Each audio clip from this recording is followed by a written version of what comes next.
when you're talking about cells, you have to get a little technical. So that means you have all this opportunity to be well. It's, and that's a whole other topic is adrenaline. No safe level of any heavy metal in your body. You're not born with these. My patients all want to do different experiments on themselves.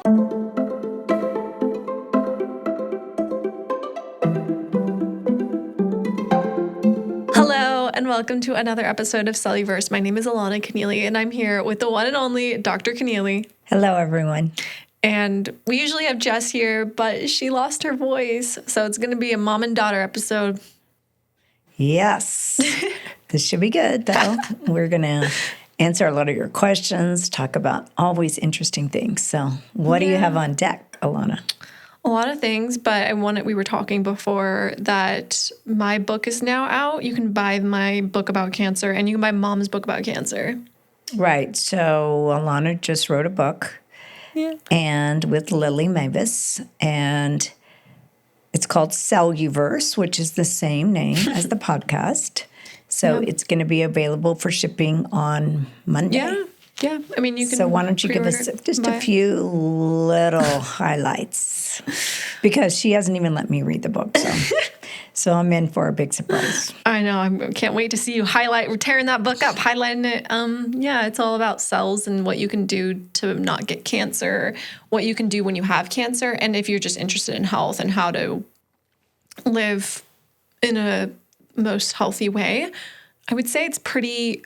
It's definitely not mainstream. It's just a different POV than what you normally see out there. But I think it adds a lot of clarity and a lot of hope for a cancer diagnosis. Mm-hmm. Yeah. Right. Well, hopefully a lot of prevention of cancer. How about that? Yeah. I said we should be preventing all diseases with the amount of information that we have available today. Yeah, I'm very curious to see what people, the feedback is, because it's a little technical, when you're talking about cells, it's hard to you have to get a little technical. You can't just stay surface level, so. That's very true. Yeah. It's infinitesimally deep. Yeah. The mysteries of the human miracle. Yeah, and that's what you see on social media. Most people just say surface level. And when I hear that, I'm like, that's not the truth. You have to go cell deep to get anywhere in health because you're made of cells. Everything is happening at a cellular level, including cancer.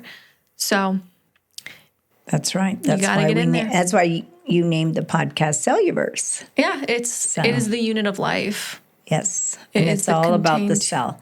People always think, it's it's about an organ or gland, but your body is made up of 78 different organs and 780 different cell types. And it's working in cooperation and collaboration to take care of you every single nanosecond. And so that's why it's critical that we look at the body in a holistic way, meaning whole body from head to toe and all facets of the human frame. And so much of medicine is one disease, one cause, one pill. And that's just not the way we can take care of ourselves. Mm-hmm. And that's not working because if it were working, then the CDC wouldn't publish that 76% of people are ill. Yeah, exactly. And we talk about that So we want to create a revolution with you to make health and being healthy contagious. Yeah. And it should clear up a lot of what should I take? What do I need to consider when I have cancer? What should I know about this disease? Cancer. When you understand cancer, cancer is not an isolated disease. It's basically the end state of diabetes. There's a lot of similarities between both of the diseases. They're both wasting sugar. And so you can really understand all diseases from understanding cancer, which is why that was our first book was cancer, because it's truly the really end state of understanding disease. Mm-hmm. Yeah, and so when you are diagnosed with cancer, typically they just say, okay, we're going to do surgery, chemo, radiation, or some new smart drug. But that is declaring war on cancer. Mm, yeah. And when you have a terrorist organization on your body, you can't just do one thing. And you've got to do hundreds of things. And so that's why every decision you make is a healthcare decision, because like you're making decisions that are going to create health or create illness, sickness, and disease. And you don't just wake up with cancer. You don't wake up with Alzheimer's. You don't wake up with heart disease. So if we put focus and attention on those little daily metrics and daily things that we should be doing, like to sleep, and like people don't understand the magic of sleep, and we need to sleep, and your day starts when you go to sleep. And so just focusing on that, I would just say, like, first and foremost, take inventory and say, am I sleeping? And I know when Alannah's here visiting, we always say, well, how did you sleep? Because we know that how we sleep is going to be really dictate how we're going to feel. I mean, back to what you said about the war, like the worst thing you can do is declare war on something in your body, because cancer is really a healing response. It's just responding to inputs instead of... Correct. You don't want to say your body is the enemy in any way. It's really trying to fight for you and work with you. But you should have to understand why that response is happening. And that is a very humbling journey. It takes a lot of time. Like, Mom and I both had our own health issues, and there's nothing more humbling than healing. You know, it's like you don't have it all figured out. You have more answers to be uncovered. So, and the more humble you are, the more answers come to you. Yeah, the more open you are, right. Lily was like, I remember you said this thing, and I was like, oh yeah, that is really interesting that only the truly open-minded can get somewhere, and only the only when you're really wounded can you actually be open to answers, because when everything's going good, it's really not when you're learning. Well, you're not vulnerable. Yeah. So yes, when you're wounded, it's somehow awake. It's also the enlightening phase. Yeah. But the body in cancer is not out to get you, and that's kind of the big point of the book. Right, it's not turning on you. No, nothing. It's in response to the day-to-day, because most people think that you just kind of, okay, I have cancer one day. No, cancer took about 8 to 10 years. Sometimes longer. Yeah, one cancer cell to major tumors, 10 to 12 years or maybe longer.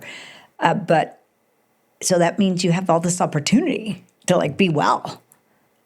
And that's what we want people to know, is like we want you to be well, and like we want you to be like a living Navy SEAL. So yeah, and then it goes into like surgery, radiation, and chemo, and what to think about there. Mm-hmm. And that's good for anyone to know. Like, everyone knows someone that has cancer, and so there's really nuances to those treatments. Like, they may need to be used in certain cases, but in some cases they won't work. They just can't. Like, if you have brain cancer, most chemos don't work on brain cancer. So it's like, even gives what to consider there.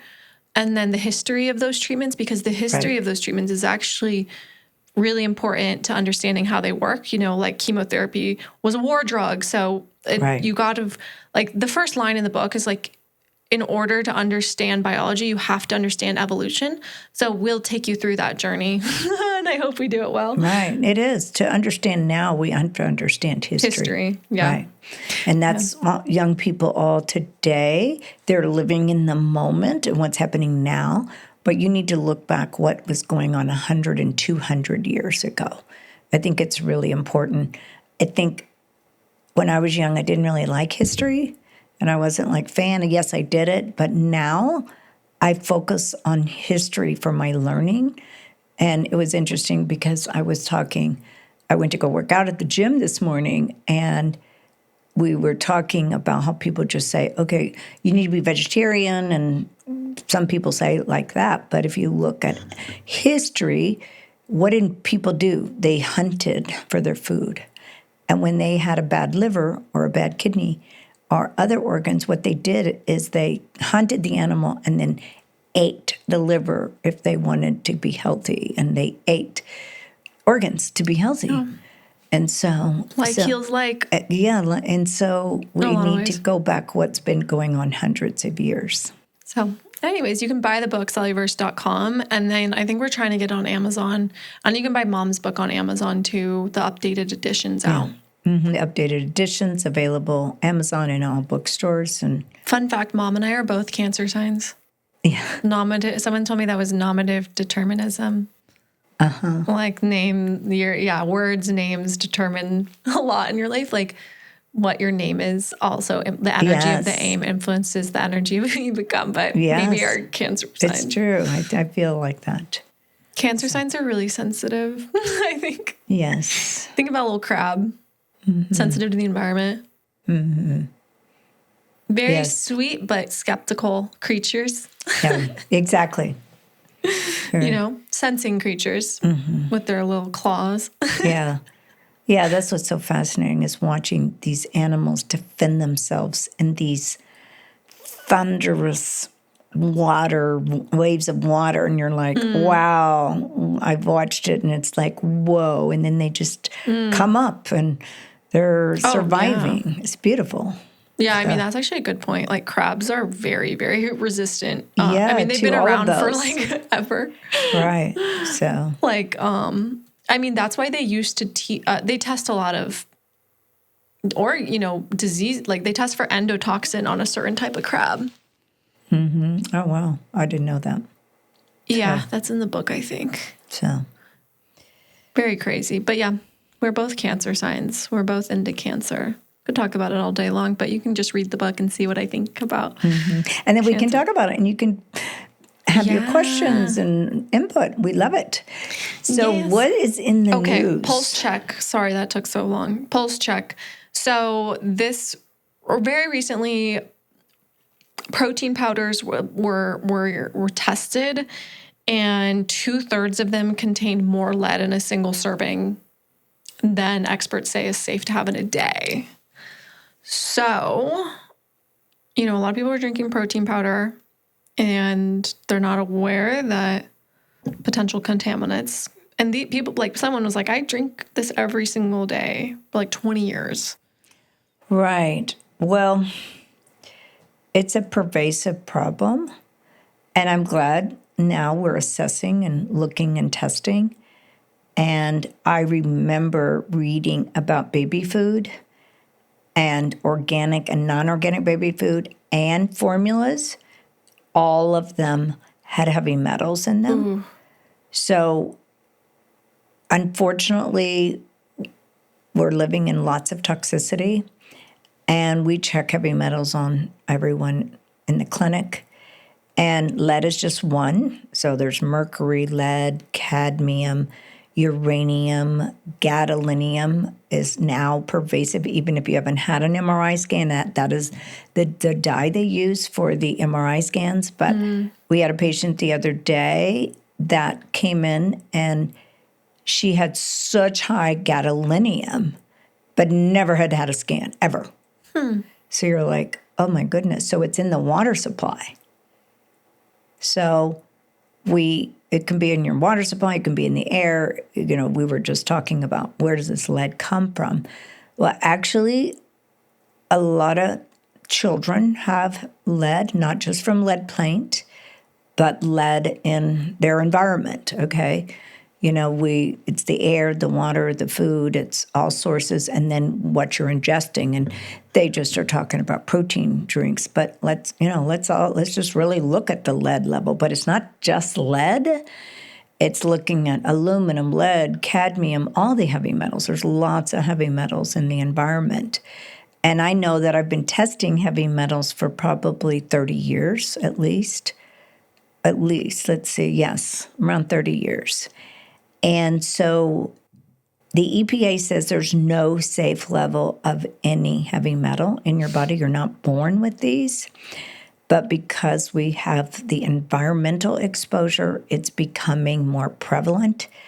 And what is so bad about them? So lead and or other heavy metals, enter into your bloodstream, in your tissues, into your cells, and they interrupt vital cell division. And so they're disruptors in our normal DNA metabolism. And so because there's no safe level, that's why we talk about like purification, doing infrared sauna or a home detox bath. And obviously there are some things that you can do. Chlorella and cilantro are natural chelators. They naturally remove heavy metals.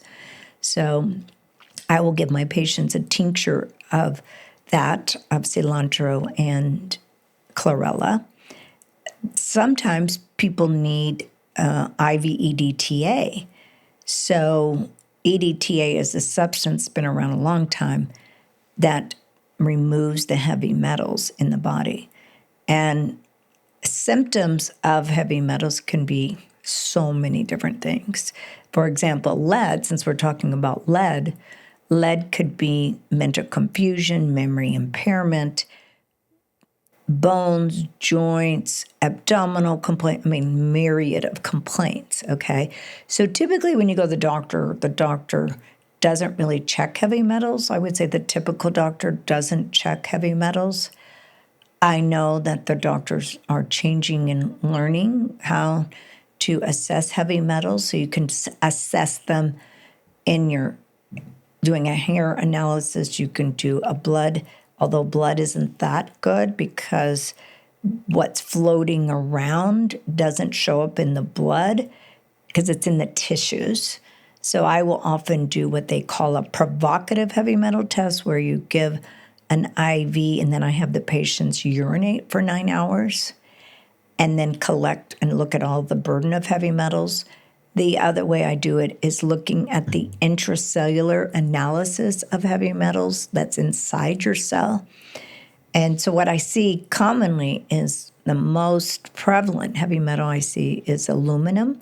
So aluminum is in the air. Obviously, it's in cans and aluminum foil, aluminum cooking pans, all kinds of things. So aluminum is very neurotoxic. So it's not good for your brain. It's not good for the nervous system. It's just not good. And the problem with lead is that the half-life of lead is over 10 years. And one of the places it's stored is in your bones. So your bones is what gives you structure. So you want to make sure that you get rid of heavy metals, and it's not something you just do one day, because we're still living in it. Yeah. And so we're still living in it every day. So that's why you want to purify on a regular basis. So one of the simplest things you can do is a bath, and we were talking about in our most recent episode, a bath of Epsom salts, baking soda, and clay, things they've been doing for hundreds of years. And so I think, we focused on protein drinks today, but... Well, that's just what the article... Yeah, what the article said. But and some of them actually were pretty high. Like the worst products, it says here, tested had 7.7 micrograms of lead. That's higher than the average American gets from everything they eat in a day. So I don't know. Of course, there was articles that was like, relatively, it's not that high. But, it might be... So I personally don't eat any protein powder or protein bar, and I've been pretty anti this, like protein bar and protein powder, just because it's really easy to get protein from meat and cheese and lamb they're delicious. And turkey. Yeah, so I'm always just like... And eggs. And then there's always these reports that come out like this, like that they're, you don't know really, like, I don't know, I trust the farmer with the cow more than I do these protein companies. Mm-hmm. When you ingest protein, you should be getting it from nature itself as opposed to a manufactured protein powder. But I know athletes use it, and people who work out, and people who feel like they just don't get enough protein. And so they'll use it as a supplement.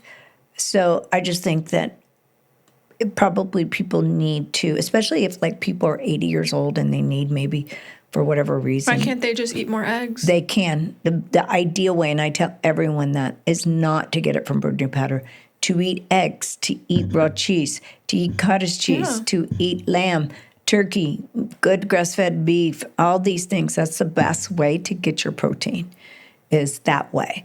I'm just thinking when people are in a crunch or well, once in a while, but it should not be your basic staple.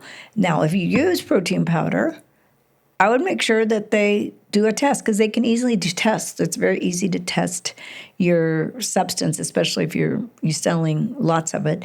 Just, go get it tested and then really tell your end user, like, look, this is what we did to make sure we have the purest product possible. Yeah. So that's something to be aware of. I mean, I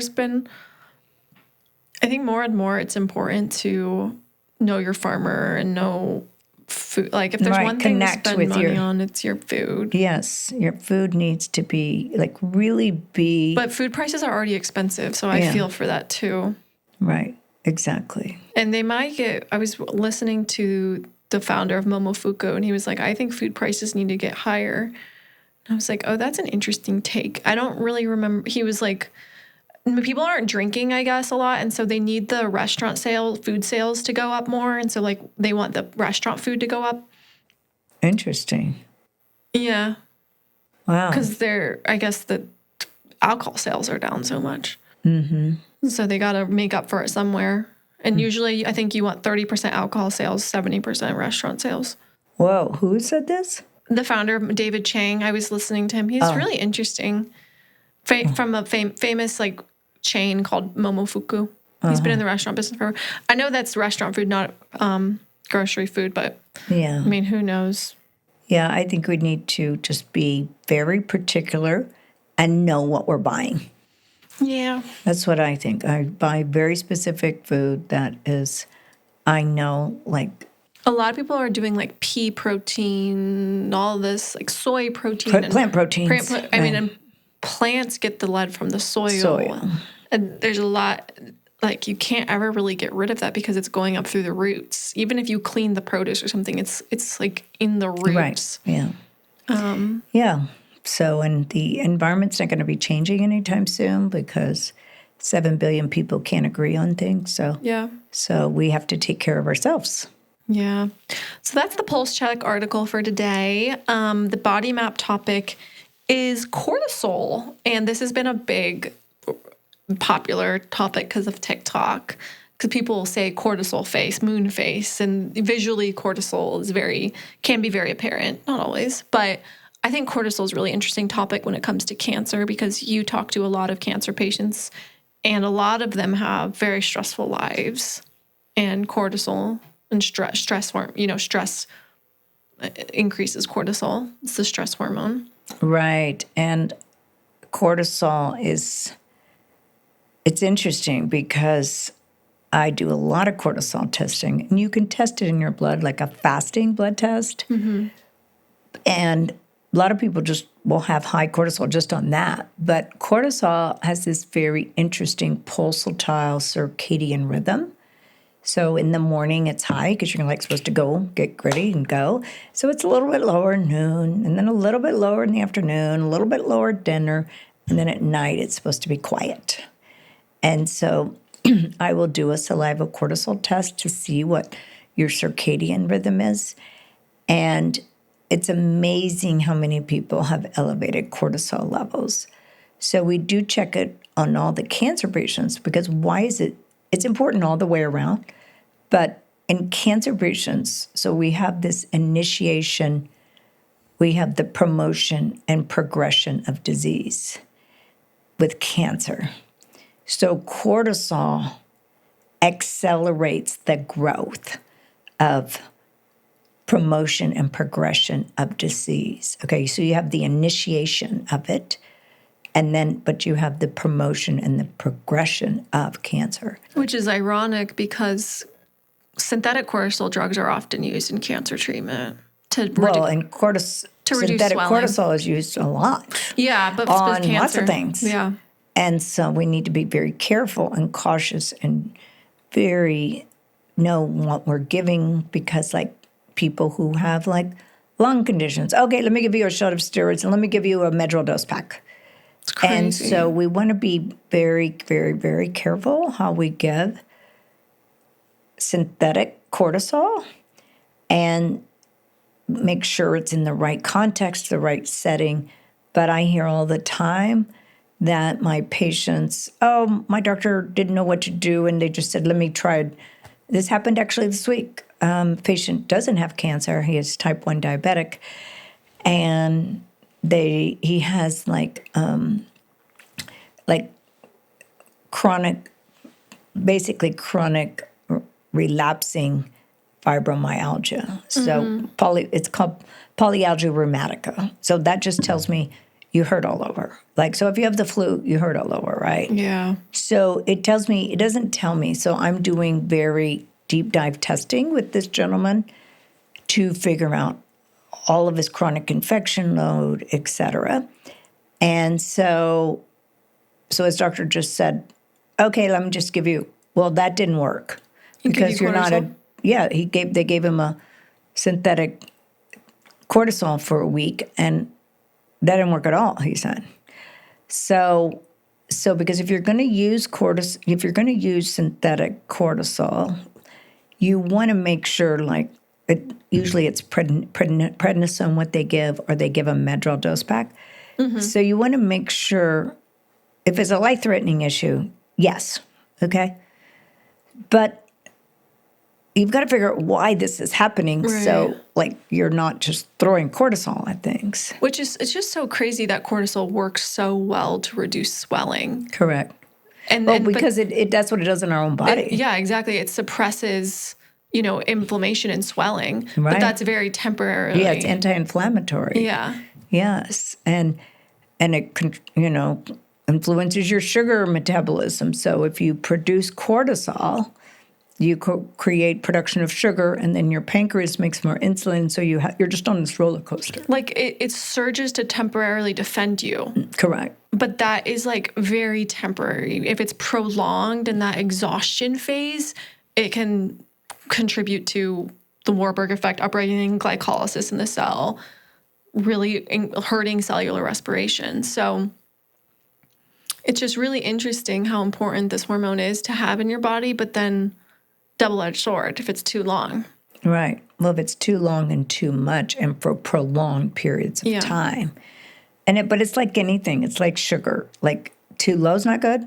Too much isn't good. Everything in our body is just so beautifully, masterfully fine-tuned. Yeah. And we don't respect that order. Yeah. And we have to respect that order.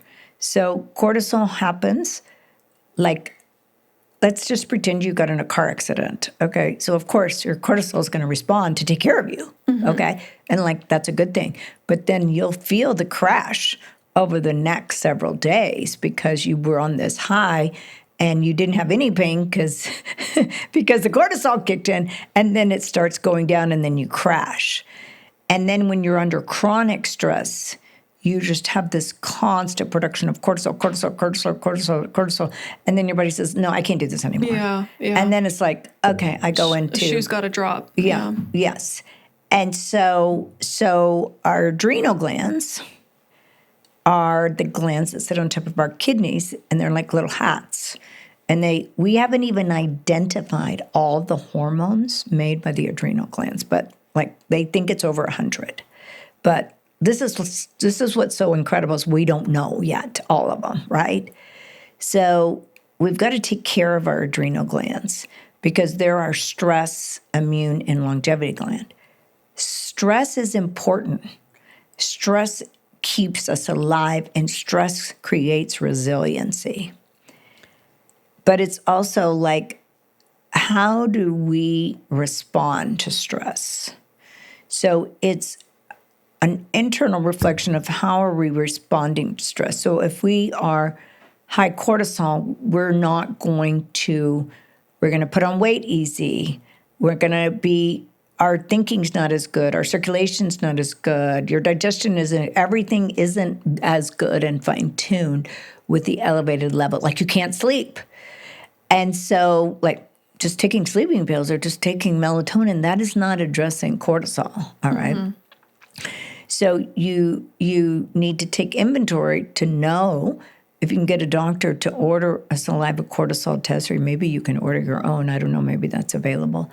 But we saw it at Raina. Oh, okay. At-home cortisol test. Okay, so an at-home cortisol test would be a good idea to make sure that you're not. And then the key thing is like, you have to understand it's disastrous cortisol.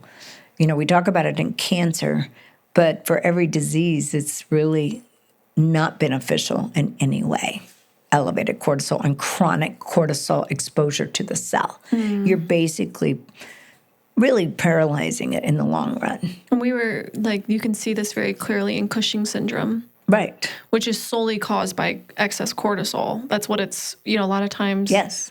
Excess cortisol. Yeah. People get Cushing's syndrome and you can see cause and effect, high cortisol. So a lot of times they have moon face, they have that humpback, they have fatty liver. What else do they have? I mean, they feel awful. Their face gets every day. Like their bones get brittle. And they're feeling just super high level of like, of frantic, so to speak, like, and their blood pressure goes up, and their blood sugar. Do you have any Cushing's syndrome patients? Mm-hmm. Really? Mm-hmm. I had a young girl who had Cushing's and had to have her adrenals removed. Really? Mm-hmm. Yes, she's only young. She's only 30-something, and cancer. Oh, no. Yes. So she's actually been through a lot. Really? A lot, yeah. But everything now is getting better. Yeah, and your body has natural ways to it. Like DHEA opposes cortisol, so does pregnenolone. Progesterone is an antagonist to the cortisol receptor. So like the body does have protection armor against this, but as you age, a lot of those protective hormones go down. So you don't have that protection that you have when you're in youth. Right. And things that you can do on your own is you can take a moment and get calm yourself by doing some meditation, praying,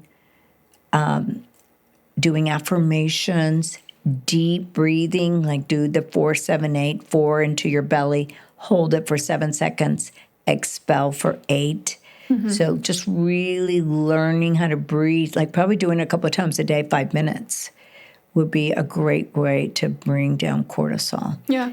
And then what I sometimes use on patients is I use IQ Max. And IQ Max has the activating ingredient phosphatidylserine.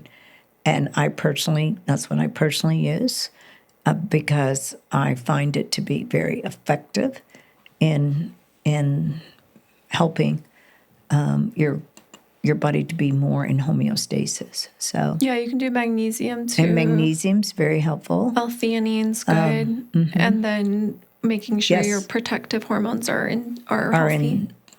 in production. Yeah. Yeah.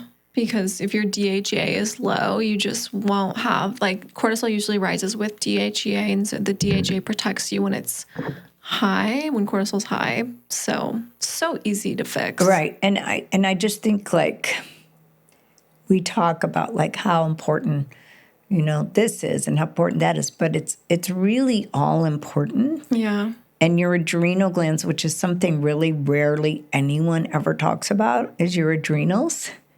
Cute little adrenals. And they're such little powerful glands. They're like little hats on the kidney. And they make all these hormones. And like the thyroid, if you don't have that, you're not alive. If you don't have your adrenals, you're not alive. So we really need to nourish and support the organs and the cells that we have. We just got to really pay attention to that. And, it's interesting because we're living in a world that is civilization is kind of disturbing this natural physiology, whether it's EMFs and toxicity and just constant light, constant everything. And so we just need to really create this, health sanctuary and really be mindful of how are we living every day, Well, unfortunately, I think you said a lot of your patients that have cancer went through a divorce or a really stressful job. So I think it's more than environment. They're going through an emotional upheaval. Exactly. So I always ask my patients, and you can read it in my book, and my first book talk about it, and then my second book, we talk about it. And so I remember the work of Dr. Hammer. Now, they've been talking about stress and cancer for hundreds of years, believe it or not. Okay, and I talk about that in my lectures. But Dr. Hammer was this German oncologist, and he got cancer himself, and he was 50 years of age. So he's like, oh, whoa, why do I have cancer? And then his wife got cancer. And then he starts asking all of his patients, like, well, why do you think you have cancer? And why do you think? And they all related it to some kind of trauma. So then he developed this very beautiful way of talking patients out of their cancer. He had a very high success rate. And I remember years ago going to a conference in Colorado, and the medical doctors were talking about this gentleman, and I talk about it in my book. And so that's why I always believe we do a lot of emotional, I call it up-leveling, upgrading yourself. And I talk about, with my patients, I always ask them, so tell me what has been going on in your life for the past 10 years. And usually all of them will tell you, well, I broke up with my boyfriend and it was terrible. I actually got married to him and then it was a disaster after 1 year. Or my in-laws are really not a good influence in our life, okay? Or I had a very, very sick child who had, seizures, and we didn't know what they were and how to control them and everything. And so they talk about, or someone died and they've never gotten over their mom or dad dying or something, but it's always something very big that they haven't really resolved. Yeah. And so people talk I know, because people are always like, it's almost like they view it as wooey that stress can cause cancer, but it's that there's stress is not just this, figment of an imagination. It produces an effect in the body. So I'm right. How can you not see the connection between cortisol impacts the thyroid? Cortisone will literally inhibit the thyroid. Cortisol can produce diabetes in animals. Right. When they inject cortisone into animals, they can produce diabetes. So it's the state of the mind is the state of the life. And it all your mind has an interpretation of events that, get clocked in the body. And, that's why these big life events can trigger, problems in the body. Sometimes it's not right away, right? It's prolonged. It could be right away or it could be longer. But it's talked about in the literature a lot, how stress. I remember for 30 years I've been reading about stress and disease. So it's not a new thing. It's just in medical school, it's not anything we learn about. We don't really talk and get educated. I don't know what it's like now, but we're not educated how the stress, how it physically affects the body. But I always tell people, classically, you just heard bad news. Look what physically happens. Okay. If you get in a car accident, look at the physical effects that happen because of the stress of that. So, and I think what we do is we go through life and we don't realize the physical manifestations of stress, like you were saying. So, yeah, I love the book, The Stress of Life by Hans Selle. It's actually a very easy read. Yeah, it's a classic. I mean, he was the one that made the word stress very popular. Yes, Hans Selle. Exactly. And his book is easy to read. Even though it was written a while ago, and he was literally considered the Einstein of medicine. That's right. He's literally a genius. Mm-hmm. He was obsessed with how stress could produce diseases. Yes. So I think that book is a really good one too, to understand that stress is a part of life. And necessary, but it certainly can cause problems. Well, it's like everything, right? It's we need to be in the magic mean, we need to be balanced. Yeah. Yeah. But unfortunately, even early abuse at a young age in someone's home. Oh, yes. Can produce very adverse childhood events. Outrageous. Yeah. That's why the first 5 years are critical for a child. Yeah. And then divorce. I have a list. I think it's it's caretaking. Being a caretaker is often very overlooked. One of the tops. Yeah, one of the top things. Going through divorce. And then a very stressful job. Correct. So that's what I or a very sick child. Yeah. Or I remember reading I'm always curious about the death of a child too, like grief. A lot of people, I've read stories that people have gotten breast cancer and they have said themselves they believe it was because of the grief that overtakes you when you have the death of a child, you know? So, but there's not really good studies on it. There's really not on life events causing cancer. Like I dug through it for my book and couldn't really reference too many studies on that. So it's really my opinion. Right. But I mean, I think there's enough written on it. Yeah, there's definitely enough on, especially just how cortisol trauma, itself. I mean, how trauma affects, humans. It's big. Yeah, totally. And there's all kinds of flavors and varieties of trauma. Totally. So, and one of the books, Man's Search for Meaning, Viktor Frankl, that is another small, great book for people to read that talks about he was in a concentration camp, but no one could steal his dignity and who he was. Yeah. Yeah. So, and then I'll just want to say that you want to make sure that you're, I just think some hormones are really underrated with protecting you from cortisol.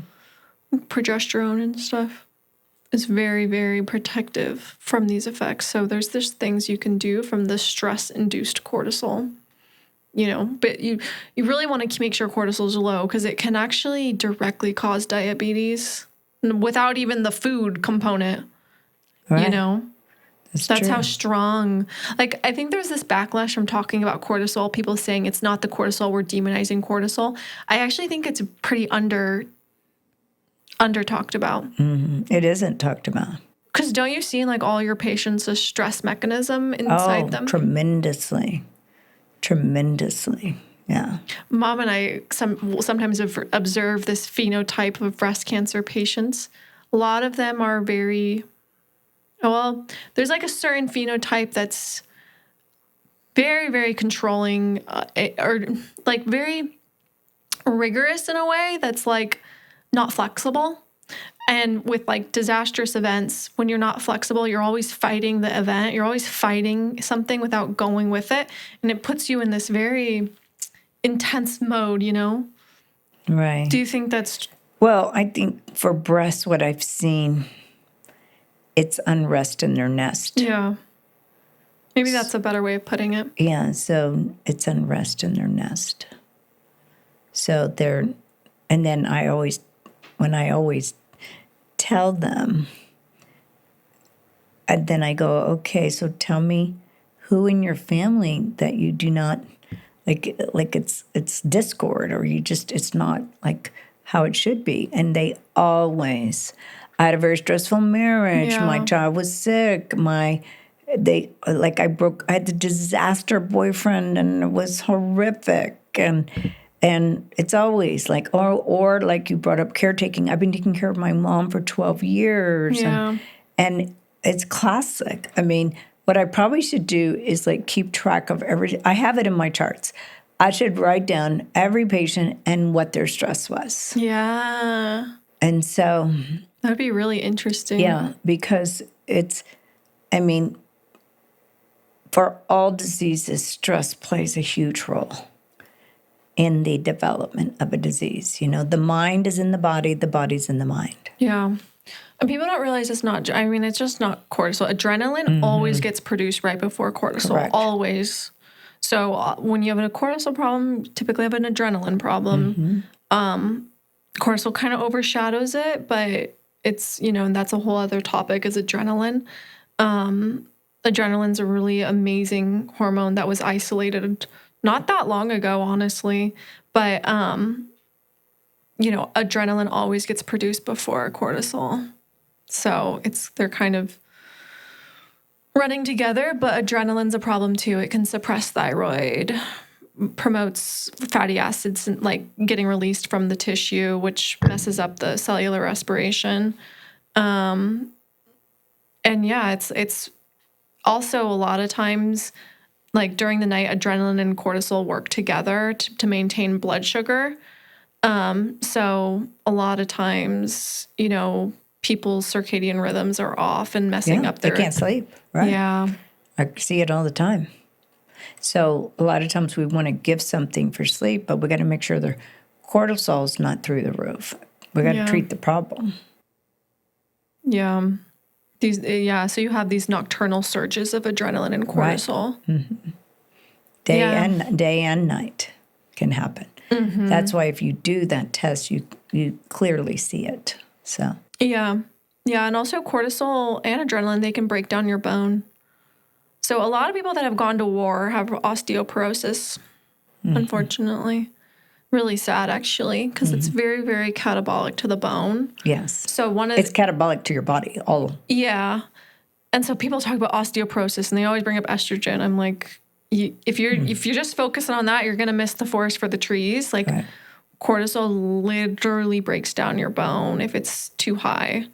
It's just so stressful to the bone. So, yeah, adrenaline's more of a problem at night because it just has those. It can last a lot longer, the nighttime surges of adrenaline. And it can have cardiovascular effects, too. Definitely. They say that most heart attacks occur on Monday morning. That's crazy. Mm-hmm. So I think the problem is like there's no one answer for solving cortisol, stress, adrenaline issues. Mm-hmm.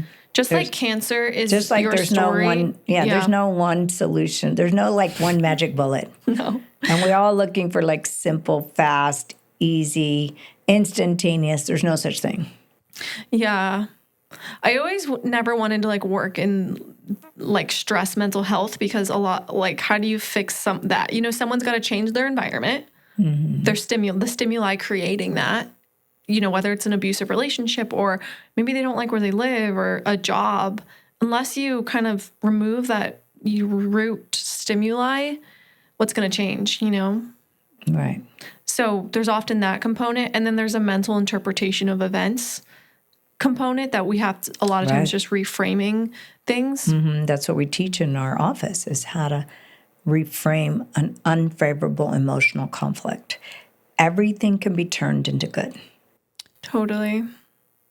So, yeah, a lot of times people look for simple answers. Like we ask all the time. I'm like, I don't know what's going on in your life. I can't answer that. I mean, we can give like tips, like progesterone, DHEA, pregnenolone, magnesium, L-theanine. But you also have to do the basics, the sleep, drinking sunlight. The water, eating the foods that nourish and strengthen and heal, move your body, getting sunlight. Yeah. Right. Nourishing yourself, taking care of yourself. And that nourishing is so you can even handle stress. Right. Because it's really not about a seamless, perfect life. It's about being able to handle what comes our way in the most adaptable, resilient way possible. Right. Because life throws you curveballs every day. I know. And so nourishing your body so that you can fight them like a ninja instead of let it take you over. Mm-hmm.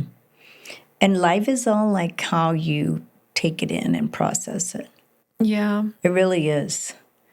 And I tell everyone, because everyone's devastated with a diagnosis of cancer. Yeah. And I said 2 cardinal rules.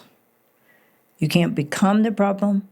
You can't own the problem. Right. This is a learning episode.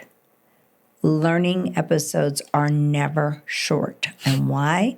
Because you won't learn everything that God wants you to learn about it. So true. So just welcome it. And the word crises is danger and opportunity. Yeah. Look at the opportunity. And that's why I see on our Instagram, the people say, cancer saved my life. Many, many, many, many, many people tell me that, it was the most life-changing thing that helped me. Yes. But I do think the label of cancer, the pharma system really benefits from you being stressed because then you really can be put into submission easier because you're scared and you're stressed. We operate out of fear. Yeah, exactly. Instead of out of knowledge and information. So a lot of times you'll meet with a surgeon. They'll want you to go in really fast. They want you, let's go. They like, next week we can take this out, And they really benefit from you being in a stressed state because you're just like, yeah, let's do it. Well, and it's not good to do surgery in a stress state. Yeah. No. So you need to be prepared emotionally and physically for a surgery. Yeah. And I have to get my wisdom teeth out soon. So I'll be working those practices. So I'm in a relaxed state. I was already thinking about how I'm going to be in a really positive, relaxed state when I go in to get them removed. That's right. I'm excited. I can't wait.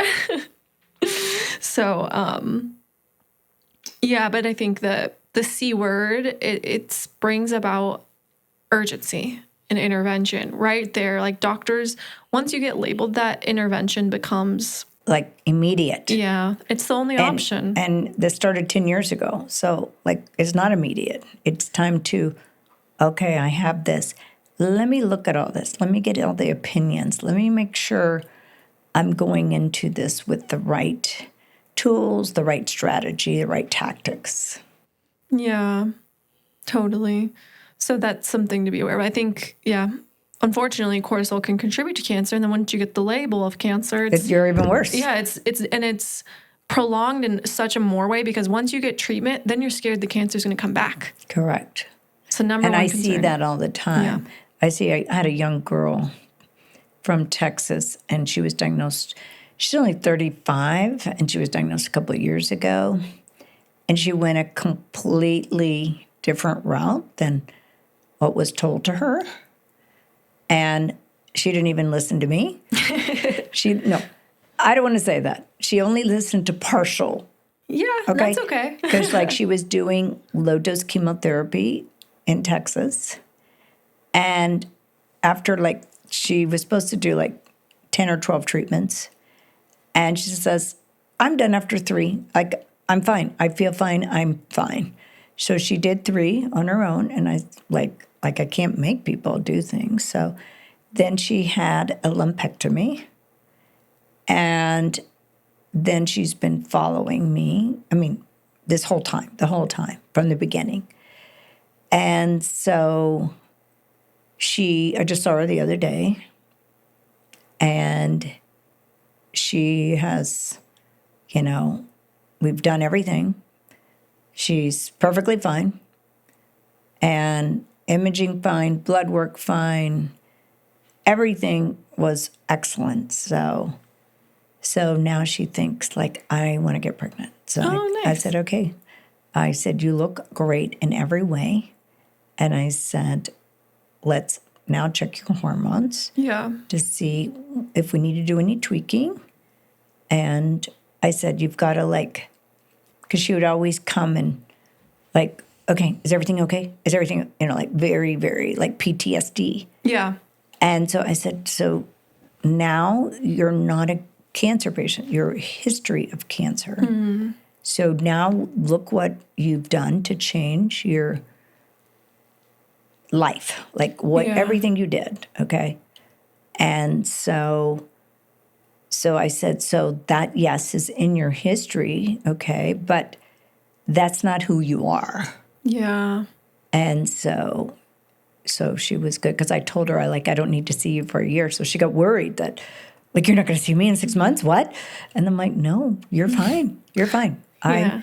I showed her every single thing, how great everything was. I said, so you're good for a year. Yeah, I mean, it makes sense why people are scared it'll come back because the rates, depending on the cancer, are really high of cancer returning. Right, because if you don't change the environment in the garden that the cancer came in, you can't get rid of cancer. And then if you do injurious immunosuppressive treatments, then you're making cancer grow, right? Yeah. So we have to be creating health and getting rid of cancer all at the same time. Right. And that's why patients are like, oh my God, I have so much to do every day. And I go, I know, because we're really trying to make up and get you healthy. That took 10 years. We're trying to get you healthy in a year or 2. Yeah.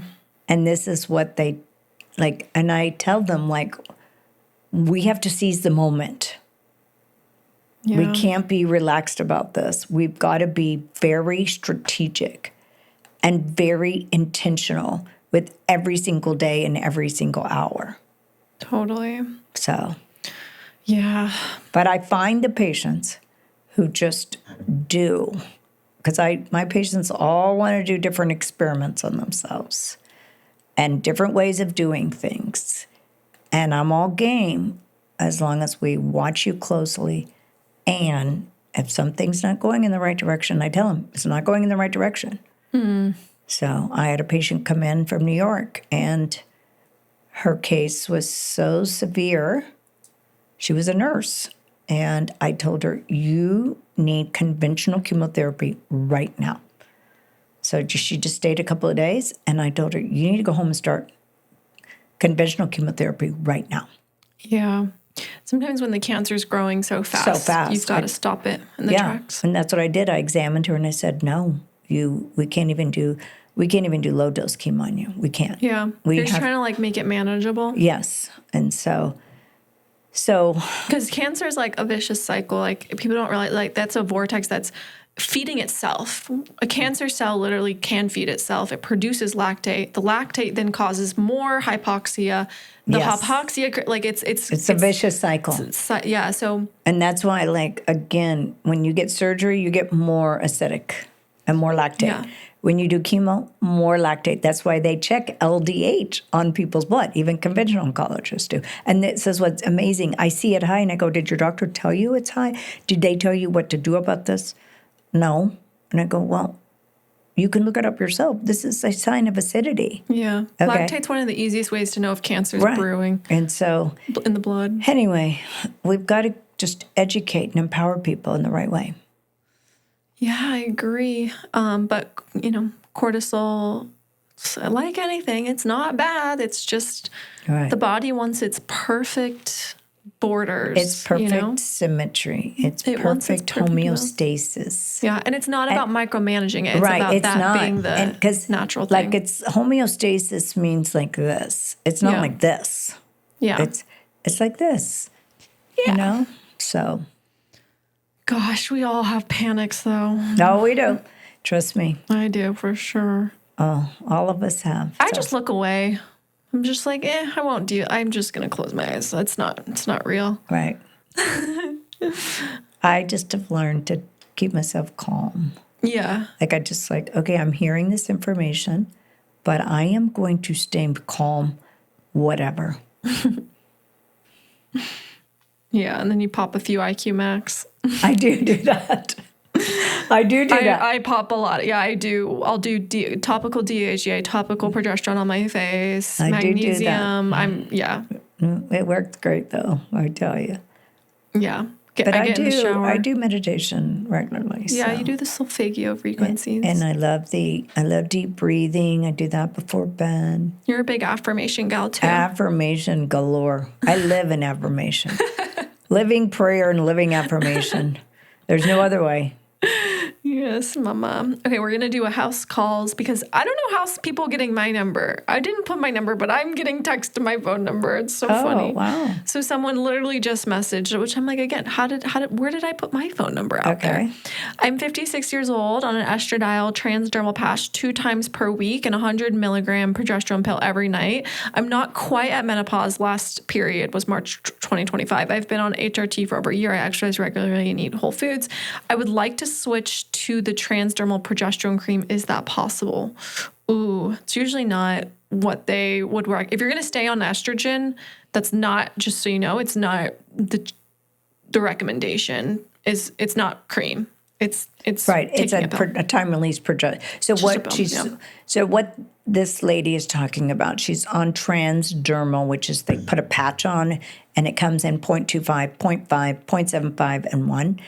And so I always start everybody low because a low might do it better, but obviously sometimes people need higher dosage. But then if you do the patch, that's pure estradiol, E2, which is the most potent estrogen.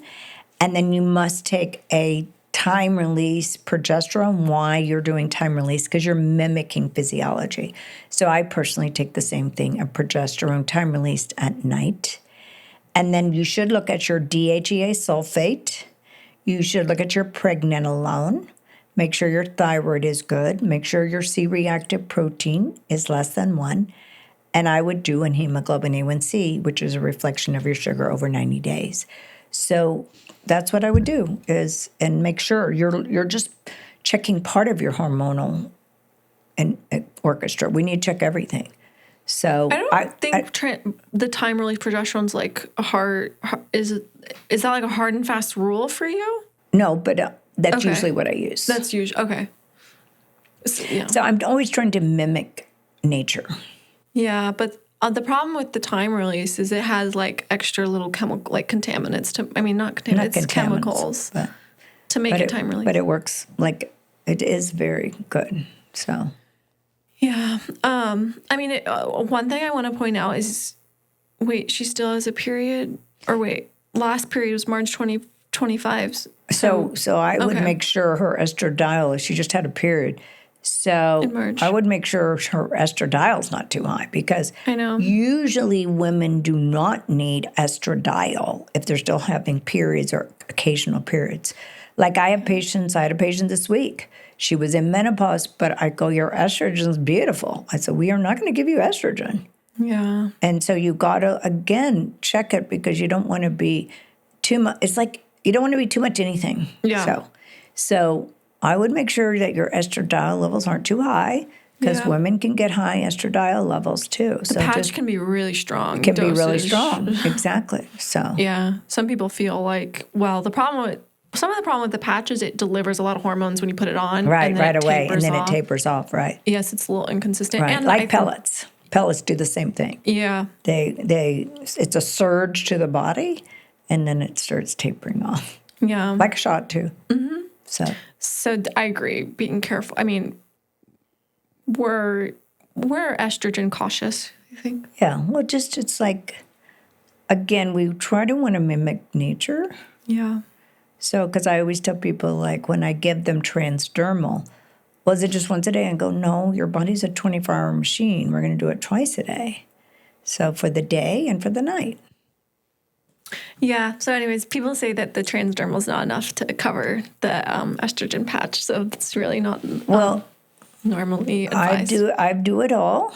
And what I do is I listen to the patient and look at values and see what's best. Yeah, like I think it could be. It might be enough. Like but one of my patients said, oh, Dr. King, the oral works best. This is what I want. I'm like, okay. So, I make sure they take liver protection. And where do you apply your estrogen cream? Just on your wrist? Mm-hmm. She does the cream. Sometimes I have patients apply it vaginally too, depending on absorption. Yes, I hope that helps. I just had another one up. Mm-hmm. So can you talk about severe constipation? We were literally just talking about this. The severe constipation can be a sign of low thyroid. Yeah, so severe constipation. So there's so much on this. Probably should do a whole episode on constipation, because constipation is abnormal. And a lot of people don't know it's abnormal because all you know is yourself. And no one teaches you, like, okay, you should go to the restroom, probably 1 to 3 times a day. Okay. There's something inside the colon called the myenteric plexus. And the myenteric plexus, it helps the movement of the intestines. Mm-hmm. So some people don't have as many as others, so they are more sluggish. And then some people, I think, have bountiful, because if you talk to people, oh, yeah, I go to the restroom after every meal. Well, that's kind of like you'd like, but a minimum is once a day. And so if you're not going to the restroom minimum once a day, it's a problem. And so if you have constipation, the first thing I would do is make sure you're drinking enough water and magnesium. Magnesium is amazing about causing your intestines to mobilize. So I will use, plain magnesium. I mean, right now I use the magnesium complete. If I have a patient with constipation, I'll use a special one called 3A magnesia. And so I usually will try that first for patients with constipation. I make sure, though, that every patient, now, obviously, if you have a patient with constipation, you want to make sure they don't have any serious medical problems like colon cancer or some other medical problem. So it's important today because colon cancer is on the rise in young people. I see a lot of 30-year-olds in my office with colon cancer. So I'm very, very careful about doing an adequate workup. And so, because constipation, and when did this start? Is this something lifelong or is it something that just happened? Yeah, that's a good point. Or like I had a patient who she's 72 and she goes, I really have really bad constipation. And she did a Cologuard, which was negative. So I ordered blood work. I examined her first. Her abdomen was hard as a rock. I ordered blood work and I ordered tumor markers and I ordered imaging and she had stage 4 ovarian cancer. Oh my gosh. So well, she said, this lady says that she actually has, along with constipation, eczema. So, which is interesting because magnesium deficiency can cause eczema as well and constipation. Right. And then people can have eczema. I always think about being fungal component. And then also you have to think about parasites too. So, but you just got to work with a doctor who understands the complexity of the body. And Ray Pete recommended Cascara sagrada. Yes. But he said to use it very, very carefully. Yeah, and it's not a very continually. Not continually. It's a very risky thing to take, but he liked it for those kinds of issues. For that helpful. But so when people have to use something, I will recommend a very, very, very old substance called Swiss Chris. And but you don't want to use that. You don't want to use that continuously. Right. So you want to get your intestines moving properly on your own with some little help. I mean, I've given people all kinds of different cocktails to use, magnesium, castor oil. I mean, lots of different things. I've had patients do liver flushes where they've just, the liver flush just cleans them out and gets their intestines moving. I've had people do colonics, and then that just helped them with their intestines properly moving. So there's lots of things, but you just don't want to be constipation because you're auto-intoxicating your body because your colon is one of your organs of purification, just like your liver and kidney.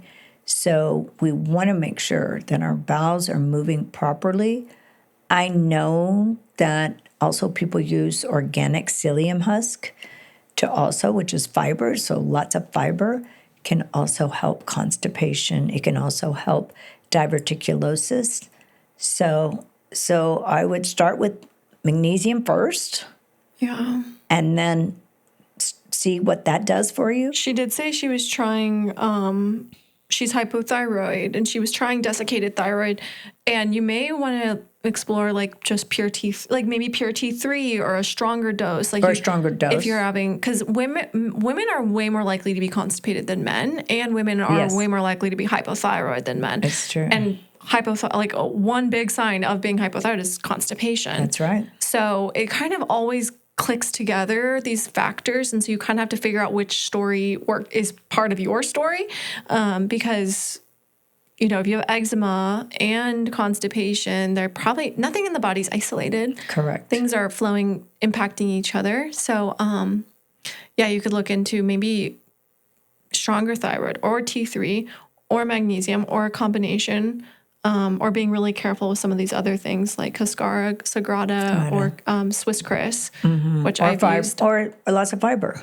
Yeah, and looking at what you're eating is what I was going to say. Is like right. That's always because if you're eating foods that are constipating, that's not good. Yeah, like this, you've got to really figure out what you're eating. Maybe it's using more fruit than rough raw vegetables. That can be very hard on the system. It's like too many raw vegetables. Maybe focus on more fruits and stuff that are just easily digestible.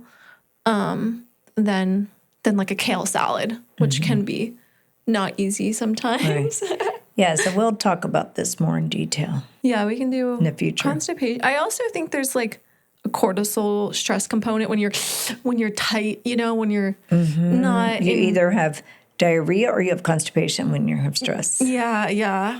I actually go more towards the constipation side just to to resonate with this person. And personally, I've had parasites and I was constipated. So like when I travel, I think most people are like, when it's telltale sign you're out of your comfort zone. You're you're out of your rhythm. You're out of your rhythm, and you're more like, what's going on? Because you're not in your home, which is kind of like cortisol-y of like defense. So, anyways, women are more likely to be constipated. I mean, that says something too. Hormonally, we have a different hormonal profile than men, so a lot of these avenues need to be looked at. But she did leave a very sweet message, and we hope that leads you on the right track. Right. Like you said, like every health journey is a journey. It's a learning journey. And we're all on it in our own way. We all have that come to Jesus.